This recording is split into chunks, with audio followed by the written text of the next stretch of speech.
Audio Jungle.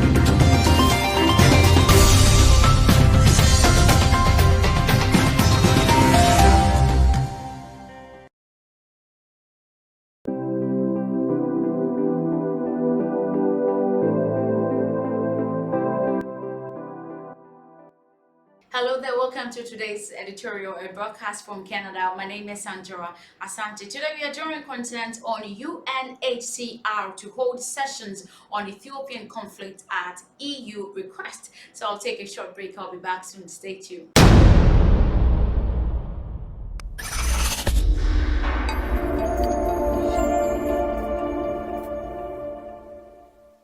You're welcome back from the break. So the UN Human Rights Council will meet on Friday to consider an EU draft resolution on Ethiopia calling for an investigation into abuses committed by the Ethiopian government and the allies since late 2020. The special sessions is being held at the request of the European Union with the support of 17 Human Rights Council HRC member countries, including France and the United Kingdom, and 36 other observer countries, that is including the United States and Canada. The request comes as the Ethiopian government leads a counter-offensive to which it claims regained grounds from the forces it has been fighting in the northern of the country since November 2020.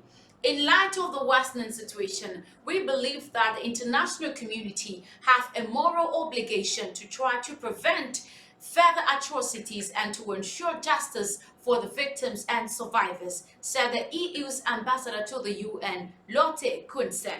The Human Rights Council must live up to its responsibilities, he added in a written statement. The European Union has not reacted adequately and has not been able to prevent the ethnic atrocities committed because many of its members have not considered that the adoption of sanctions would be an adequate instrument. Joseph Borrell, the head of European diplomacy, lamented Monday evening after a Council of Foreign Ministers in Brussels.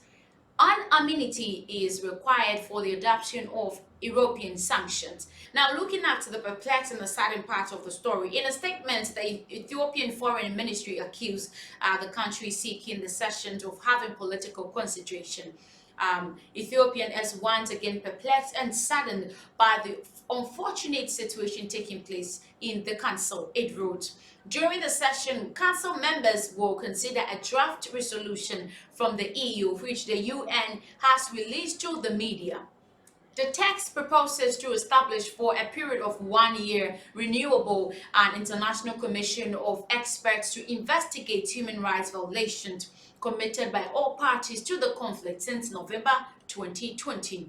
The spokesperson of the Ministry of Foreign Affairs, MOFA, Ambassador Dina Mufti, discussed during weekly press briefing yesterday the recent request made by the European Union for a special session on Ethiopia at the United Nations Human Rights Council.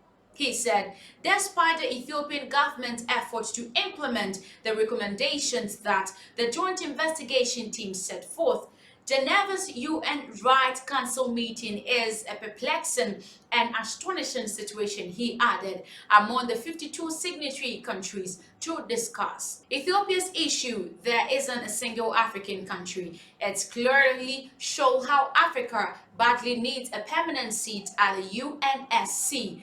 We shall continue to fight to handle African issues with African-led initiatives. The ambassador also discussed political diplomacy, the humanitarian situation in the country, the ongoing war, and the international community pressure on Ethiopia. Discussing the recent visits by State Councillor and Foreign Minister of China Wang Yi to Ethiopia on December 1st, 2021, the spokesperson described the visit as a diplomatic achievement, citing that the country was under undue pressure from the international communities. He said Ethiopia shall continue to strengthen its bilateral relations with China. The UN Human Rights Council also holds 3 regular sessions a year, but if 1/3 of the 47 member states requested, it can decide at any time to hold a special session. The war in Ethiopia erupted in November 2020 after Prime Minister Abiy Ahmed decided to send the army into the northern region of Tigray to remove local authorities from the Tigray People's Liberation Front, who were the dominant party at that time. But in June, the TPLF recaptured most part of Tigray, then advanced into neighboring regions of Afar and Amhara. Now they are heading towards Addis Ababa. On 25th of November, Abiy Ahmed announced that he will personally go to the front to lead the counter-offensive. Since then, the government has announced that it has regained. He is claiming that he has regained the grounds. According to the UN High Commissioner for Human Rights, Michelle Bachelet, the conflict in Tigray is marked by extreme brutality. In a joint investigation with the Ethiopian Human Rights Commission established by the Ethiopian government, she concluded in November that there were possible crimes against humanity committed by the Ethiopian government and its allies. Thank you so much for joining me for today's editorials. My name is Sandra Asante. You should have a great day.